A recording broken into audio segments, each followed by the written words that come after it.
What's up guys, Excalibur here and welcome back to another Star Ocean Anamnesis character guide. So today we're going to be taking a look at Edge Maverick. Let's get started. Edge's main talent is that he can make the rest of the party incredibly bulky. His first talent, Longing for the Stars, increases the attack of the entire party by 20%. Party-wide attack buffs are kind of rare on defenders, and this buff obviously is not as good as that of a dedicated attack buffer, but the fact that he even brings an attack buff does mean that he can fit into a lot of different parties. His second talent, the Pioneer Spirit, increases the entire party's damage dealt by 15% when they attack a single enemy. This one is kind of less rare on defenders. In fact, most defenders have this type of buff, the single target damage buff. But, again, 15% is not bad, and it means he can just fit into more parties. His third talent, Youthful Spunk, increases the HP of the entire party by a massive 40%. I'm pretty sure 40% is the highest HP buff we have right now, and it makes everybody a gigantic tank. And it also works together with other talents like Anti-Flinch and Guts, increasing the HP thresholds for both of those, so it works really well with pretty much anything. And his last talent, A Friend's Promise, no flinching when taking damage of 20% HP or less for the entire party. And this is just the standard anti-flinch that most defenders are expected to have. Moving on to his battle skills, first up we have Smackdown. Strike upward, then downward in rapid succession. Its power is determined by multiplying attack by 180%.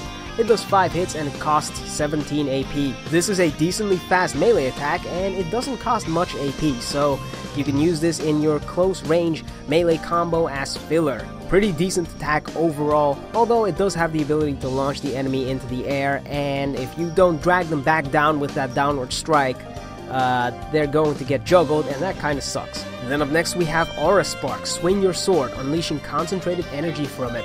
Its power is determined by multiplying attack by 160%. It does only 1 hit and it costs 14 AP. This is a ranged attack and it's also one of Edge's best attacks. It has some good rush gain to it, it does some nice damage, and you can use it from range, so obviously you're out of danger. Then we have Cyclone Blades. Spiral skyward while swinging your sword. Its power is determined by multiplying attack by 310%. It does 5 hits and it costs 29 AP. This attack's main appliance is when you're fighting large groups of enemies so that you can launch them all into the air and do some good damage to them. Unfortunately, it also launches bosses into the air when their element burst stun, and if you've been playing this game for a while, you probably know how annoying it is to play a melee character and fight a boss that's 20 meters up in the air. So I would refrain from using this attack during element burst stun if you're running this. And then we have Raging Strike. Jump high up, speed through the air, and beset your foe. Its power is determined by multiplying attack by 650%. It does 1 hit and it costs 40 AP. This is Edge's most damaging attack, and most of the time you'll be using this as a combo finisher. It does cost a lot of AP and it only does 1 hit, so you need to make sure that you actually hit your target with it, or that's going to be very devastating for you. And lastly we have Mystic Cross Nova. Rush at your foe, hit them into the air, and run them through. Its power is determined by multiplying attack by 3500%, and as a post-rush buff, it increases the entire party's elemental damage dealt by 50% for 20 seconds. Now, Edge doesn't exactly have the highest of attack stats, and this rush doesn't have the highest of multipliers either. That's kind of 3500% is kind of the average multiplier that we have now, but you could still put this like halfway through the chain depending on what other characters you're playing with. Personally, I would put this like somewhere near the start. But the main draw of this rush is obviously the post-rush buff, which increases elemental damage dealt by a massive 50% for the entire party. That increases damage post-rush by a lot, and it further solidifies Edge as a character that can work in like pretty much any party. Alright, now moving on to equipment. Edge luckily has a lot to choose from considering he uses a one-handed sword. So, first of all, let's get the free option out of the way. We have Claim Soloist. You can get this from the coin exchange shop.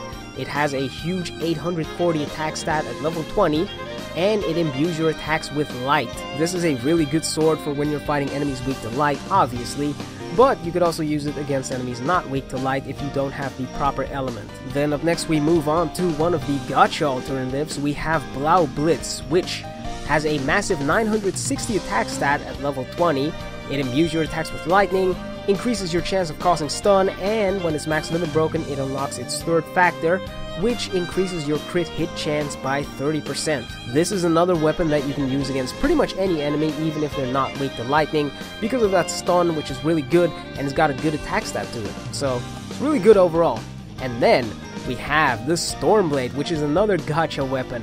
This one has a 963 attack stat at level 20, it imbues your attacks with wind, gives you a small HP vamp, and at limit break 3, you unlock that last factor, which gives you a 50% chance of surviving a lethal attack. Now this one is for people who like to play a bit more defensively. You get a nice HP vamp if you're not playing with a healer, you can still keep yourself healed up, and you also get a Guts, which even though it's 50-50, it could still save your life. And then for the accessory, I recommend the Healing Band, which recovers 2% HP every 5 seconds, and it gives you a 30% chance of surviving a lethal attack. The main reason why I recommend this accessory is because of that 2% HP heal every 5 seconds.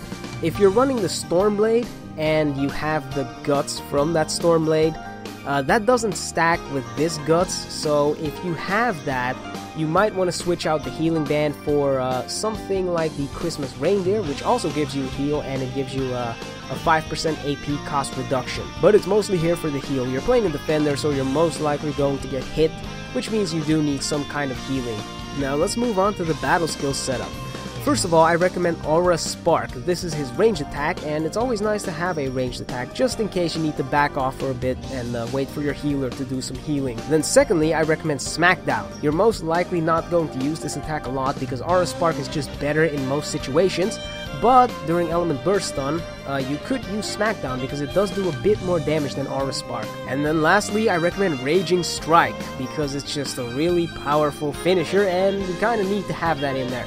And the reason why I don't want Cyclone Blade on here is because it only really works against large groups of enemies, and seeing as how most battles in this game are just boss battles, it doesn't really have that much of an effect against them. So, with this setup, I recommend a combo that looks like this. A normal attack into Raging Strike, into Aura Spark, into as many Raging Strikes as you can fit. This is Edge's highest damaging combo right now, and it comes out pretty quickly too. And I think I forgot to say this with Raging Strike, but Raging Strike actually has some good rush gains, so this combo also generates a lot of rush. But if you're looking for something a little safer, you could try a ranged combo, which could look like this. A normal attack into a Charge Assaulted Aura Spark. You can do that by holding down the skill until it starts glowing green and then letting go of it. Then Smackdown into as many Aura Sparks as you can fit. So the reason why you Charge Assault Aura Spark is because that creates some distance between you and your foe, and then you can fight from distance. Smackdown doesn't have to be Charge Assaulted, because if you Charge Assault Smackdown, you just get in close range, and then you have to Charge Assault your other Aura Spark to get back into range. You could also just tap Smackdown so that he uses it into thin air, and that way you can still stand at long range and get your entire combo. Alright, and then lastly, let's take a look at another party that I cooked up, and this one is a little interesting to say the least. So, first of all, I recommend you bring a Winter Fidel. So, Winter Fidel and Edge both bring a 20% attack buff to the entire party, so that's taken care of. But the main reason why we bring Fidel is because he has some massive damage output. One of the strongest characters in the game right now. He brings AP recovery on normals when the hit count is at 100 or higher. Edge is not really a hit count builder, but Fidel has some good hit counts on his attack, so he can kind of take care of that himself. And he also buffs the party's attack damage by a good 20% when the hit count is at 200 or higher, and again Fidel can kind of take care of that himself with his hit counts. And then secondly, I chose somebody who doesn't show up very often in party compositions, Diaz. So Diaz buffs damage by 20% for attackers and defenders, and that's basically what we're going for here with Edge and Winter Fidel. He also increases the party's defense by 20% and reduces their attack damage taken by 20%, so he makes them a fair bit bulkier. Combined with Edge's 40% HP, it'll be kind of hard to get killed by pretty much anything.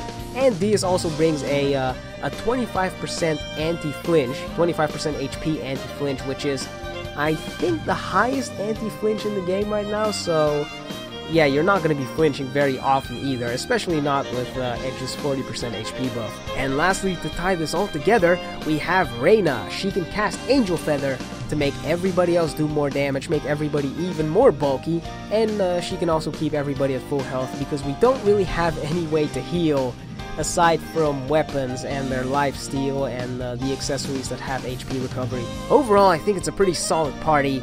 Of course, there's better stuff out there, but I mean, come on, who wants to see 2B, Vampire Victor, and Winter Eve over and over again? That's just gonna get boring. So, to summarize, Edge's main talent is that he brings a huge 40% HP buff to the entire party, which makes everybody incredibly bulky. Even the flimsiest characters can now actually survive attacks, and it's also really good in public parties because you don't really know who you're going to get into a party with, so it's always nice to have that HP buffing to give people a little more leeway. Aside from that, Edge also brings some decent buffing for physical parties in the form of a 20% attack buff, 15% single target damage buff, and I guess a 50% elemental damage buff after his rush. Again, that works really well with public parties because you don't know who you're going to get into a party with, so as long as you're playing with melee characters, Edge can actually do a lot of work. Now, the only problem with Edge is that while he does bring some unusual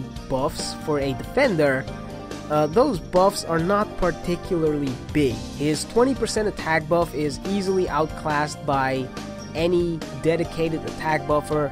His 15% single target damage buff is outclassed by all of the other top tier defenders that we have in the game, and his elemental damage buff is kind of one of the highest in the game right now, so that one is still okay, but he gets out buffed in all of the other regards, aside from HP. And for that reason, I think Edge really shines in public parties where you don't know who you're going to get into a party with, and you at least have some form of buffing. Even though it's not a lot of buffing, you still have some form of buffing in like basically every necessary category with Edge. But in pre-made compositions, where you can actually select what characters you want, he kind of gets out-buffed by everybody. Alright, and that does it for the Edge guide. That took me so long to make. I am so incredibly lazy when it comes to making these guides. Oh well, regardless, looks like we got some more characters coming out this week with tomorrow's updates, and place your bets right now. Do you think Fiore will be censored? Yes or no? I'd love to see who's going to be right and who's not. Personally, I don't think she's going to be censored, because I don't really see a reason for that, but, you know, we're all just joshing, right? Alright, hope you guys enjoyed that, hope that was helpful, and I guess I'll see you all next time. Peace!